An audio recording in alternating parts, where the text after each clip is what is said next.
Welcome to Retail's Most Wanted, the podcast that examines the latest issues related to organized retail crime and how retailers and policymakers are fighting back against today's organized crime syndicates. Dave Stutter, Marty Carpenter, we're happy to have you along. Coming up on today's show, we'll be joined by Dave Davis of the Utah Retail Merchants Association. But before we get to that, Dave, I want to know your take on this. KSL 5 TV reported that Utah businesses lost nearly $1 billion in 2023, all thanks to organized retail crime. Online marketplaces, they say, have caused an explosion in theft, leaving law enforcement struggling to keep up. So, with that in mind, what I'd like to know from your perspective is how exactly do online marketplaces contribute to the growth of ORC? It's amazing, isn't it, Marty? $1 billion just in the Utah economy. Online marketplaces really provide a place for anyone to sell anything, right? When you think about it, I can go post whatever I like. So if I'm in the organized retail crime space and I have product, and we're going to call it hot product, a stolen product, the easiest place for me to push that would be on an online marketplace. And so the proliferation of online marketplaces has just provided really an unlimited place to sell product. And so that's what they've done. So this kind of used to be a situation where if you stole something and you wanted to go fence it, essentially, you had to take it to a pawn shop or find an individual buyer. Yep. This just facilitates that. Exactly. All right. Yep. So KSL's coverage also mentions the difficulty that comes in prosecuting organized retail crime. What are the main challenges in successfully addressing cases where you say, boy, they're stealing stuff, they're selling it online, maybe we go put a pattern together there, but it still proves really difficult for prosecutors? It's a challenge, right? But at the end of the day, you got to remember the whole goal is to be one step ahead. And so regardless of how ORC is using technology or online marketplaces, they get good at it. But so do those who are fighting on the right side of this equation, right? We're getting really good at tracking. A lot of these groups, they'll track online movements. They'll put patterns together. They'll use AI. So there's a lot of different ways to do this. It's just being smart and nimble and quick, right? Be one step ahead. Yeah, being one step ahead also means monitoring shopping patterns, as 100%. KSL reports, and tracking these suspected thieves. What do you think they're watching for, though? Like someone who's moving a lot of product would come to mind. What are they looking for? Sure, volume is always a key indicator, right? When you have someone that's moving, it's not normal behavior for me to go sell 7 DeWalt drills at one time. Yeah. 5 max. 5 max. That's traditionally not normal behavior. So they're looking for anomaly, right? Any anomaly in the online marketplace, that's what they're looking for. Yeah. Dave Davis of the Utah Retail Merchants Association is our guest. He's up right after this.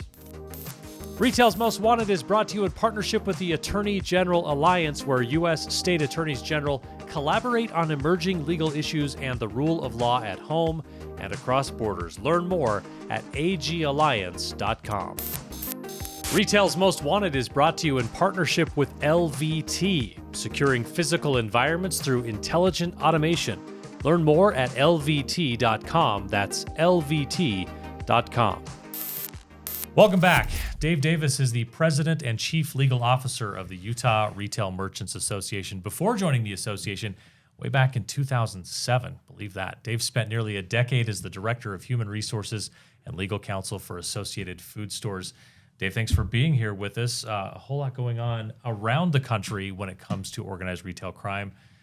But here in Utah, we're not immune from that, and you guys kind of get like a front row seat to that. What are the core missions and objectives? What is the Utah Retail Merchants Association all about outside of organized retail crime? Let's start with just getting to know the association a bit. So, Marty, first of all, thanks for having me. It's nice to be with you here. Anytime I'm surrounded by Daves, I feel like we're in. I know you're you're in the proverbial Dave sandwich right now. So, so at the Utah Retail Merchants Association, our objective and core purpose is pretty simple. We protect the interests and the companies that provide the stuff that makes your life better.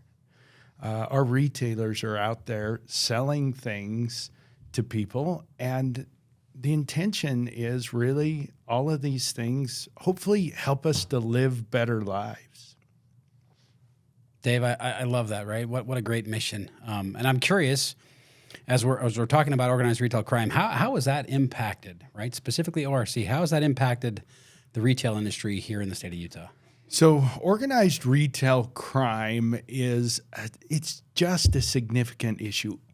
All that you need to do is go onto YouTube and search for flash mobs or organized retail crime, and you can pull up video after video of just terrible things that are happening in retail stores. People coming in large groups and looting stores during business hours. People driving right in on their bikes into a Walgreens and starting to just shovel things into a trash bag. And really, the general public ought to be up in arms about this, because a lot of this loss is transferred to the ultimate payer of these costs, which is it drives up the cost of goods for all of us. And so it's a serious problem, and one that really needs to be attacked with purpose and direction so that we can reduce the amount of this happening in our communities. Part of that purpose and direction, there's got to be some collaboration. There's a lot of stakeholders involved with ORC. I'm curious, how are you engaging or collaborating with law enforcement and other stakeholders to fight the fight? So, Dave, one of the major things that we do at the Utah Retail Merchants Association and the Utah Food Industry Association is we engage with public policy makers. I think it's really critical that the business community, and in this case, retailers that I represent, engage with those people that can make policies that can make it more difficult for these folks that are perpetrating these crimes on our communities. Yeah. One of the things I want to talk about is what you do with policymakers and the way we're approaching it. But I know just earlier today, you were up on the Hill talking about something, I don't know if you'd go so far as to say it's being considered, but I guess technically it's being considered, a potential change where you have a proposal to increase the limits on what can be stolen. Essentially, we've got a lot of policymakers and a lot of attorneys general across the country trying to now set up a situation where you can aggregate what people are stealing until it gets up to a felony level. And in Utah, at least some lawmakers are considering raising that level, like going in the opposite direction of what most of the country is. I wonder if you could just give us an update on that and your take on it. Yeah, so a little bit of background on this. In every state has the ability to set the threshold at which theft becomes a felony. And quite frankly, that's where it becomes a deterrent for criminals. No one cares about a misdemeanor. Yeah, a misdemeanor, you get written a ticket. There's not a lot of consequences associated with a misdemeanor. But when someone gets convicted of a felony, it becomes part of their permanent record. It becomes difficult to find employment. All of the trappings that go along with committing a felony. So I think it's really critical that we set that at an appropriate level. Here in Utah, we have set that at $1,500 that someone can take before it becomes a felony. We want to make sure we're not scooping up the kids that are learning their first lesson and they go into the 7-Eleven and steal a candy bar, but we want to get those hardcore criminals. Well, there were some policymakers up on the Hill that felt like, look, inflation has been running amok. And so what used to be a misdemeanor is now becoming a felony just by virtue of inflation. And as I came up to the witness table to testify, I wanted to make it very, very clear what these policymakers were considering. And that was simply a cost of living increase for criminals. They were seriously considering raising the felony threshold here in Utah because inflation has run amok. Yeah. Just a bad idea. We don't need to hang an open for business sign on Utah for criminals. And so we fought and pushed back hard against that up on the Hill during the session. And fortunately, it didn't pass in last session, but it may be back again. Some of these gifts are the that just keep on giving. From a political communication perspective, I can say simplest message wins, and cost of living increase for criminals is the best line you could have come up with there. Anything else on the public policy front, the other key issues or regulatory issues that impact the ability to combat organized retail crime? So we always want to work on penalty enhancements when people are working in concert. So if someone comes into a retail store and they bring a whole group of people and they're working in concert, we want that to be elevated. A thing that has become quite a thing as of late is porch piracy. People are doing a lot more ordering online, having things delivered to their homes, and people are taking advantage of that, and they're just going and pilfering packages from people's porches. Does that fall into the organized retail crime sphere? We haven't talked a lot about porch piracy, but I suppose someone could be organized enough to say, we're going to hit this neighborhood at this time. We're following the Amazon truck. We know what kind of packages, sizes we're looking for, something like that. I think it does. I think anytime you're organized, you fall into that ORC space. Right? Yeah, so it's sort of if you give it more thought than the kid stealing the candy bar, if someone's saying, as a group, we're going in. There's opportunistic crimes, and then there's crimes that really, ORC falls into that. I think porch piracy would really fall interesting. I think that when you look at organized retail crime, it's those people that have turned the business of stealing into a job. It's where they're coordinating with others, and this becomes the way that they actually make a living, is they go in. Just another quick story. We ran a bill a few years back targeted at pawn shops, because pawn shops were becoming a mecca for organized retail crime. As a matter of fact, there were certain pawn shops that were putting in orders with criminals and saying, we need more circular saws and we need more sawzalls. And they would send them out to the local Home Depot or Lowe's, and they would go out, they would take that item, maybe a $400 item, and they would go pawn that at a pawn shop for $20 or $30. And then that pawn shop would turn around and sell that for a significant margin. And so we ran a bill to tighten up the reins on pawn shops and what types of merchandise that they could actually take and pawn. New in the box merchandise now in Utah, a pawn shop cannot take that unless the individual can provide proof of purchase or a receipt.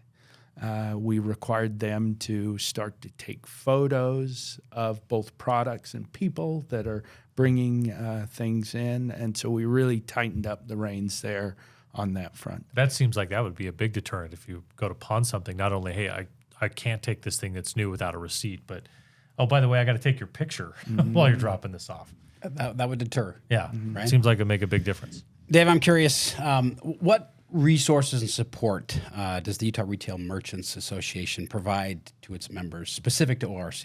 Yeah, so there are a few things that we have. We have our loss prevention committee. And so we have a committee of interested members. They oftentimes will send their loss prevention directors, and it's a great opportunity to be able to collaborate.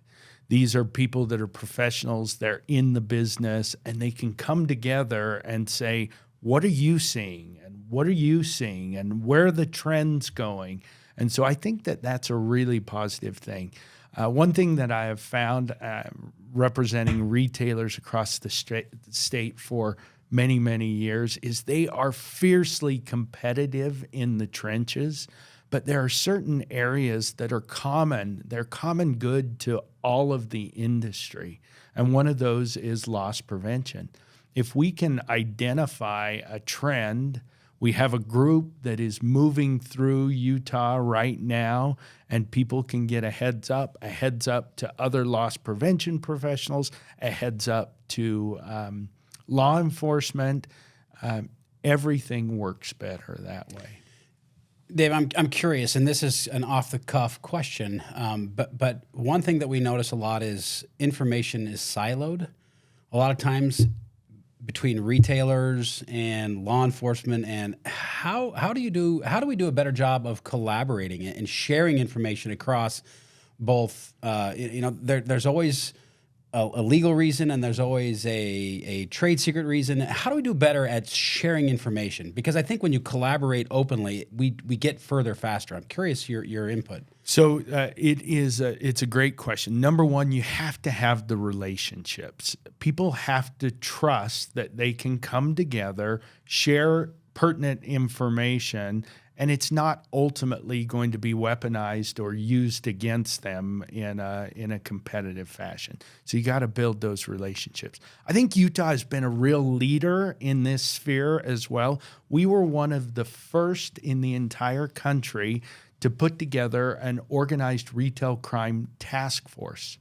We actually we gave it a clever name and an acronym. It's called the CASE Task Force, and that stands for Crimes Against the Statewide Economy. And we brought this group together. Now, this was not an easy endeavor. We played a key role in getting this group put together, because to get lawmakers convinced that they ought to fund this task force that is attached to the Attorney General's office to focus on property crimes was a little bit of a difficult political proposition. They were staring at, well, what about crimes against people and these other higher level crimes? We had to get them convinced, number one, that it would make a difference for the economy, and number two, it would help with these higher level crimes. It's the whole broken windows theory of policing. If you'll take care of these sort of entry-level crimes, it helps upstream. Well, we couldn't get them completely convinced to where they were willing to fund this task force. And so what we did is we came together as a retail industry and we said, let us fund it. We will fund it for a short period of time and provide you with proof of concept that this is going to make a difference. And let me fast forward and make a long story even longer. And about 18 months after we made the initial funding of that task force, we were able to go back to the Utah State Legislature, show them data that had resulted from this, and they then stepped up to the plate and have provided permanent, ongoing funding for this task force. Yeah, fantastic. Coordination's a big part of it. I imagine technology is as well. Yeah, I'm curious. How are you leveraging technology to fight organized retail crime? And have you had any successful deployments of technology that stick out in your head? So let me give you this anecdotal story. I was in one of my members' stores. It was a grocery store, and I think that as we have all experienced, there's been this trend towards retail self-checkout. Self-checkout is both a blessing and a curse at the same time, right? You don't have to provide the staff to check people out, but you also are subject to people walking away with products. And this particular grocer had deployed some overhead cameras in their business, in their self-checkouts. And the cameras and the data that it would gather was powered by artificial intelligence. And it began to be able to notice patterns of people perhaps not scanning items or things of that nature. Now, it's far from perfect. I think AI is clearly an emerging technology. And there was a time where an associate was actually called over, and it was like the NBA, right? We went to the video review, and they punched right on my screen there, and I came up, and they were able to see exactly what I did, but something had triggered in my transaction that there was an anomaly happening. And so associate comes over, video review, oh, you're fine, and off we go. I think that technology still needs to be refined quite a bit, but I think that that's an example of technologies that are being used to help bring down the issues of retail theft in our stores. I'm fine getting flagged and having someone go to the replay if I'm shopping. But if you challenge and you're wrong, I get like a free Snickers bar or something, right? I should walk, like, you held me up for a few minutes. That's a good idea, There's actually. my Snickers and I'm on my way. You pick from the candy bars right there. Yeah, at the counter. Marty, you may be onto something there. You should just get some kind of reward if you're going to take up your time. Dave, you're here with us today talking about organized retail crime. That's part of the way you get the word out, I imagine. But I'm curious about what work do you do as an association to raise public awareness about the impact of organized retail crime on the community in Utah? Because I think we see these videos and people see them, but it seems like, geez, 9 out of 10 of them are in California. And so I wonder if there's like a public perception that, well, this is a problem, but it's a California problem that we don't want to come here. But $1 billion sounds like it's a problem here. Yeah, it continues to be a problem here. And I think, Marty, you've put your finger on one of the challenges that we have, because when you initially talk to lawmakers, policymakers, administrative agencies, the initial reaction is that this is a California, this is San Francisco, this is a Portland problem. This is not a Utah problem. But when you have the opportunity to provide them both with anecdotal stories and real life data that impacts Utah and Utah consumers, I think that's where the tides start to turn. And they start to think, well, maybe we do have a problem here. And we certainly do. We have done a far better job of managing that.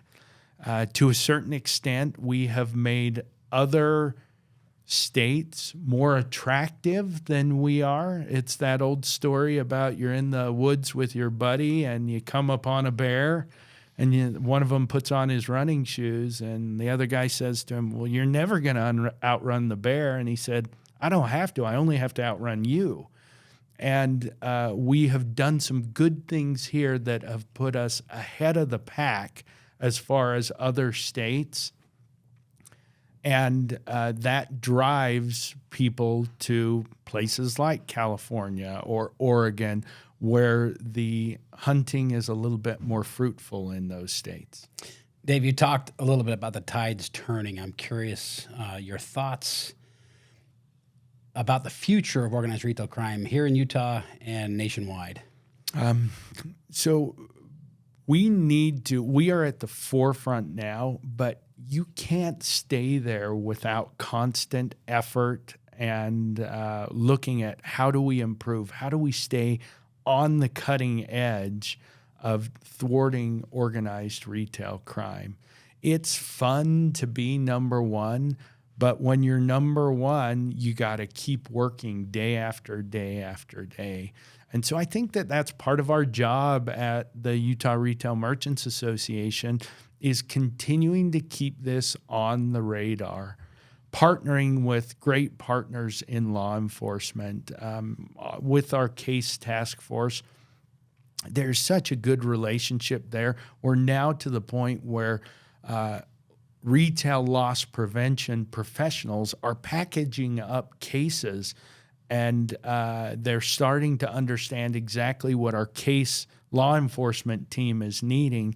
They're doing all that legwork and then handing it over to prosecutors at that point, where they can very easily obtain convictions. Dave, we'll get you out of here on this one. How can businesses get involved with the Utah Retail Merchants Association and your efforts against ORC? It sounds like you have a very active membership, but I'm just curious how other businesses could get involved. So I always say this to people. Well, you can always go to our website, right? And there's a place where people always want to know, what's it going to cost me to join the Utah Retail Merchants? Just go to our website, utahRetail.com. There's a join tab there or menu, and you can go there and you just punch in the number of employees that you have here in Utah, and it will tell you exactly what it will cost to join. But that's the administrative side of this. I think the important side of this is, if you want to have a voice in public policy and how things happen, if you want to make policy rather than just having policy done to you, then I would recommend that you join the Utah Retail Merchants Association. All right. I said I'd let you out of here on this, but I'll give you one more. I'll give you the final word. Utah fighting against organized retail crime. What's the most important message for our audience to take away today?